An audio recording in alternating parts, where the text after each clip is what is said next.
Hello, boys and girls. Welcome to Fairy Tale Land. Remember to like and subscribe and use your imagination. All right, today I'm going to read The Queen Bee. And this is, of course, again from the Brothers Grimm. Two kings' sons, once upon a time, went into the world to seek their fortunes. But they soon fell into a wasteful, foolish way of living. This is like the prodigal son. So that they could not return home again. Then their brother, who was a little insignificant dwarf, went out to seek for his brothers, to look for them. But when he had found them, they only laughed at him, to think that he, who was so young and simple, should try to travel through the world when they, who were so much wiser, had been unable to get on, meaning to make it in the world. However, they all set out on their journey together, and came at last to an anthill. The two elder brothers would have pulled it down in order to see how the poor ants, in their fright, would run about and carry off their eggs. So they're cruel. These brothers are cruel. But the little dwarf said, "Let the poor things enjoy themselves. I will not suffer you to trouble them." Meaning, leave these ants alone.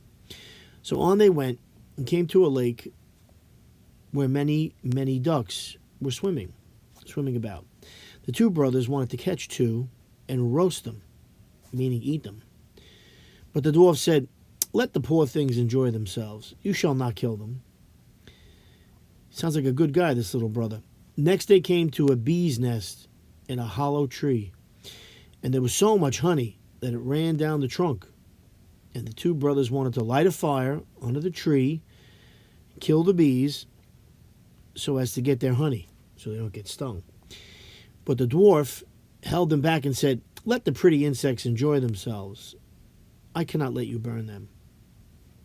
At length, the three brothers came to a castle, and as they passed by the stables, they saw fine horses standing there. But all were of marble, and no man was to be seen. Then they went through all the rooms till they came to a door on which were 3 locks. But in the middle of the door was a wicket, so that they could look into the next room. Must be a screen, the wicket. There they saw a little gray old man sitting at a table, and they called to him once or twice, but he did not hear. However, they called the third time, and then he rose and came out to them. He said nothing, but took hold of them and led them to a beautiful table covered with all sorts of good things. And when they had eaten and drunk, he showed each of them to a bedchamber. The next morning he came to the eldest and took him to a marble table where there were 3 tablets containing an account of the means by which the castle might be disenchanted. The first tablet said, "In the wood under the moss lie the 1,000 pearls belonging to the king's daughter. They must all be found, and if one be missing by the set of sun, he who seeks them will be turned into marble." The eldest brother set out and sought for the pearls the whole day. But the evening came, and he had not found the first 100. So he was turned into stone, as the tablet had foretold. Oh well. The next day the second brother undertook the task, but he succeeded no better than the first, for he could only find the second 100 of the pearls, and therefore he too was turned into stone. At last came the little dwarf's turn, and he looked in the moss, but it was so hard to find the pearls, and the jar was so tiresome. So he sat down upon a stone and cried. And as he sat there, the king of the ants, whose life he had saved, came to help him with 5,000 ants. And it was not long before they had found all the pearls and laid them in a heap. Oh, what nice little ants. The second tablet said, "The key of the princess's bedchamber must be fished up out of the lake."